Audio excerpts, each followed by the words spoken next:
हरिओम। चतुःसप्ततितमोऽध्यायः। रात्रि में युद्ध स्थगित करके श्री कृष्ण का पारियात्र पर्वत को वरदान देना, गंगा का स्मरण करना, बिल्व और गंगा जल पर महादेव जी का आवाहन करके उन बिल्व देवेश्वर की पूजा और स्तुति करना, महादेव जी का उन्हें अभीष्ट वर देकर दैत्यों को मारने का आदेश देना तथा पारियात्र पर्वत पर भगवान का निवास एवं उनकी प्रतिमा के पूजन की महिमा। वैशंपायन जी कहते हैं, जन्मेजय, भगवान श्री कृष्ण उस रथ पर आरूढ़ हो पारियात्र पर्वत की ओर चले, जहां प्रभावशाली देवराज इंद्र ऐरावत पर आरूढ़ होकर खड़े थे। भगवान श्री कृष्ण को आते देख पर्वत श्रेष्ठ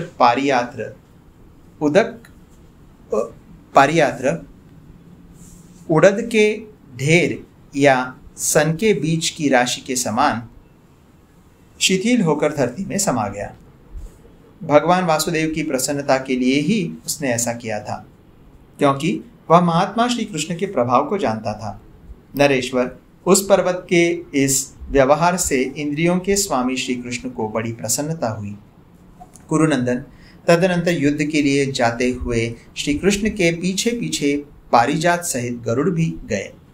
गरुड़ पर बैठे हुए महाबली प्रद्युम्न और सात्यकी, ये दोनों शत्रु दमन वीर भी पारिजात की रक्षा के लिए वहां गए। नरेश्वर, तत्पश्चात सूर्यदेव अस्त हो गए और सब ओर रात फैल गई, तो भी वहां इंद्र और श्री कृष्ण का युद्ध पुनः उपस्थित हुआ। महातेजस्वी भगवान श्री कृष्ण ने ऐरावत हाथी को गरुड़ के प्रहारों से अत्यंत आहत और असमर्थ हुआ देख देवराज इंद्र से इस प्रकार कहा, महाबाहो, गरुड़ द्वारा पहले से ही आहत होकर आपका यह उत्तम हाथी ऐरावत इस समय कुछ असमर्थ हो गया है। इधर रात भी आ पहुंची है, अतः अब कल सवेरे आपकी जैसी इच्छा हो उस तरह युद्ध कीजिएगा। तब प्रभावशाली देवराज ने श्री कृष्ण से कहा, एवं अस्तु, ऐसा ही हो। नृपश्रेष्ठ, इसके बाद धर्मात्मा देवराज इंद्र अपने लिए पर्वतमय आवरण बनाकर पुष्कर के निकट ठहर गए। कुरुनंदन, जनेश्वर, तदनंतर ब्रह्मा, महर्षि कश्यप, अदिति देवी, समस्त देवता, मुनि, साध्य, विश्वेदेव, नासत्य नाम से प्रसिद्ध अश्विनी कुमार, आदित्य, रुद्र तथा वसुगण उस स्थान पर गए। भारत, इधर पुत्र प्रद्युम्न तथा भाई सात्विकी के साथ भगवान श्री कृष्ण उस रात में सुरम्य गिरी पारियात्र पर बड़े हर्ष के साथ रहे।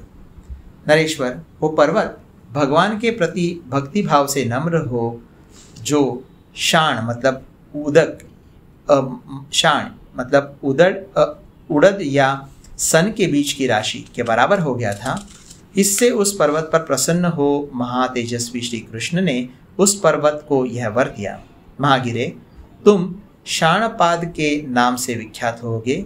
जैसे हिमालय पर्वत का ऊपरी आधा भाग परम पवित्र होता है, उसी के समान तुम भी शुभ एवं पवित्र बने रहोगे। पर्वत श्रेष्ठ, तुम इसी प्रकार बहुसंख्यक विचित्र मृगों से युक्त हो मेरु के साथ स्पर्धा रखते हुए बहुत बड़े हो जाओगे। तुम्हें अनेक विचित्र वृक्षों से संपन्न देखकर मैं आनंद मग्न हो जाता हूँ।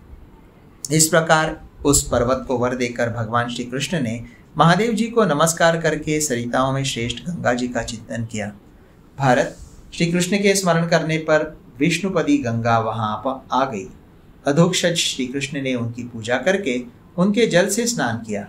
फिर अविनाशी श्रीहरि ने गंगा जल और बेल का फल लेकर उसी पर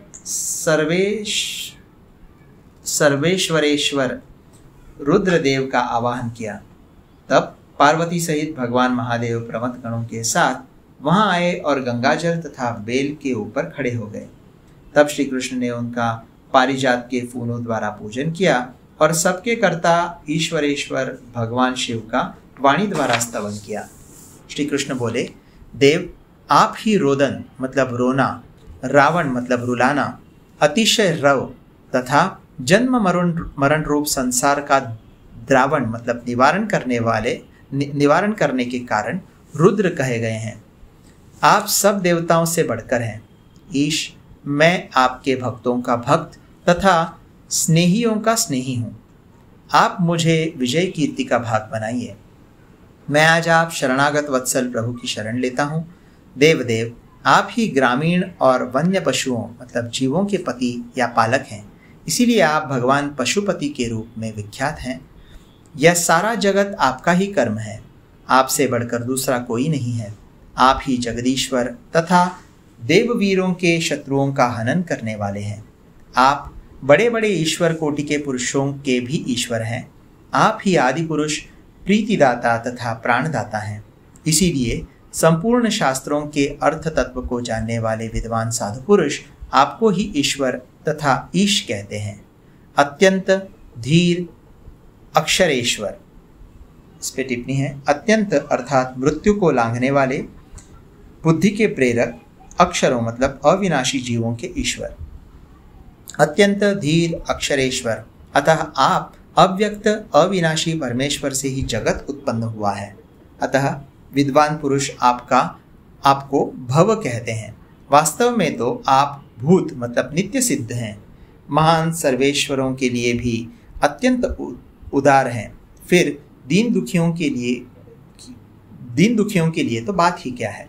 देव, अतः पराजित हुए समस्त देवताओं, असुरों तथा संपूर्ण प्राणियों ने आपका महान ईश्वर के पद पर अभिषेक किया है। अतः सभी विद्वान आप विश्व निर्माता भगवान को महेश्वर तथा देवादिदेव मतलब देवताओं से बढ़कर महादेव कहते हैं।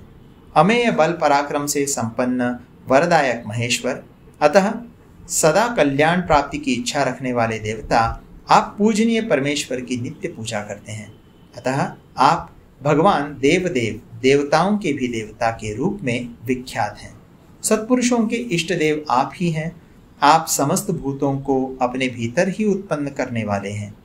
ब्रह्मा आदि देवेश्वरों के भी स्वामी, अप्रमेय रूप देव, बारंबार लोकों को उत्पन्न करने वाले लोक भावन।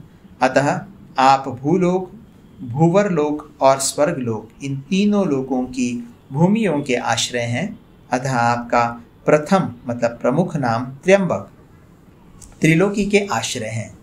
आपकी कीर्ति अमेय है। आप संहारकारी होने के कारण शर्व कहलाते हैं। समस्त शत्रुओं का शासन करने के कारण अप्रमेय शक्ति से संपन्न हैं। फिर ईश्वर रूप से समस्त जगत का शासन करने के कारण भी आप अप्रमेय हैं। सर्वव्यापी तथा सत्पुरुषों के लिए कल्याणकारी होने से भी आपको अप्रमेय कहा गया है।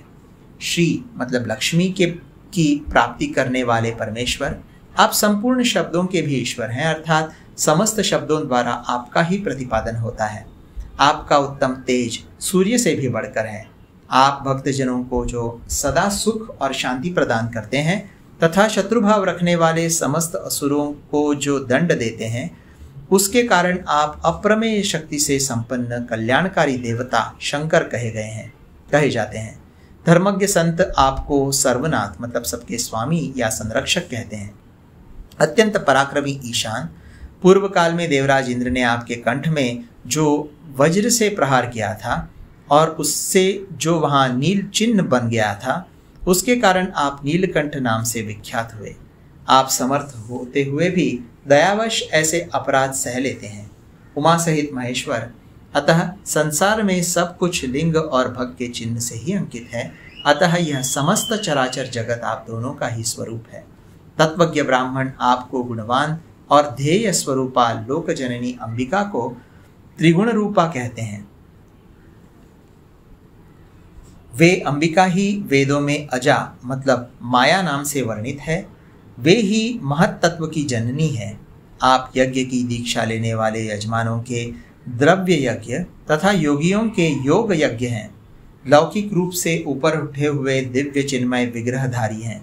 देव, आपके समान अत्यंत अद्भुत भूत मतलब तत्व, भूत वर्तमान और भविष्य काल में भी दूसरा कोई नहीं है।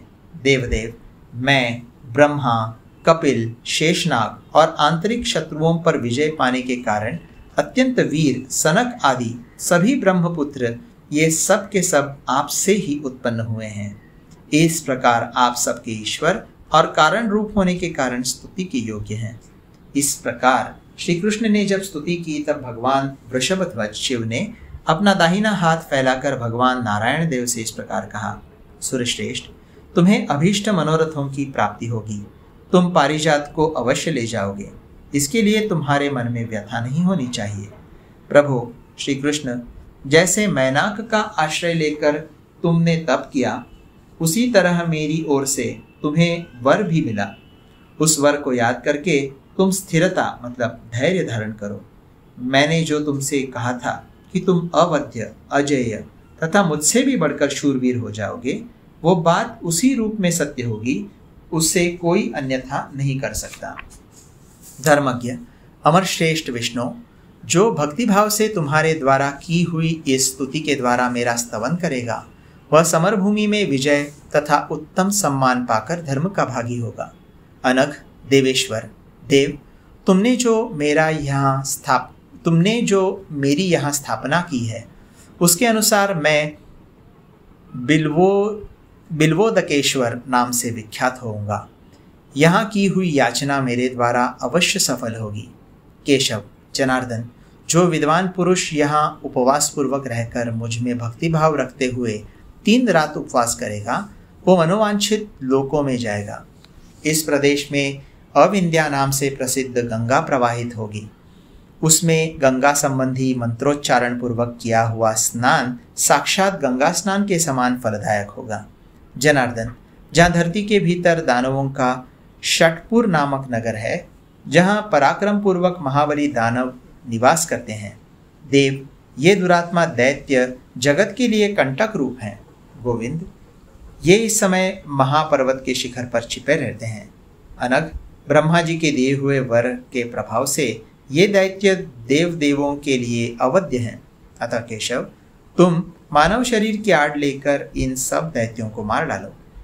जनेश्वर, ऐसा कहकर महादेव जी महात्मा वासुदेव को हृदय से लगाकर वहीं अंतर्धान हो गए। नरेश्वर, महादेव जी के चले जाने पर जब रात बीती और प्रभात काल आया, तब भगवान गोविंद ने पुनः उस पर्वत से कहा, पर्वत श्रेष्ठ, तुम्हारे नीचे बड़े बड़े असुर निवास करते हैं, जो पूर्व काल में ब्रह्मा जी का वर पाने के कारण देवादि देवों के लिए भी अवध्य हैं। मैंने उन महाबली दैत्यों का द्वार बंद करके उन्हें अवरुद्ध कर दिया है। अब वे नहीं निकल सकेंगे। मेरी आज्ञा से द्वार अवरुद्ध हो जाने पर वहीं नष्ट हो जाएंगे। महागिरे, मैं सदा तुम पर निवास करूंगा। पर्वत, उन महाभयानक असुरों को दबाकर मैं यहीं रहूंगा। पर्वत प्रवर, जो इस पर्वत के शिखर पर आरूढ़ हो मेरे अर्चा विग्रह का दर्शन करेगा, वह सहस्त्र गोदान का साक्षात अक्षय फल प्राप्त करेगा।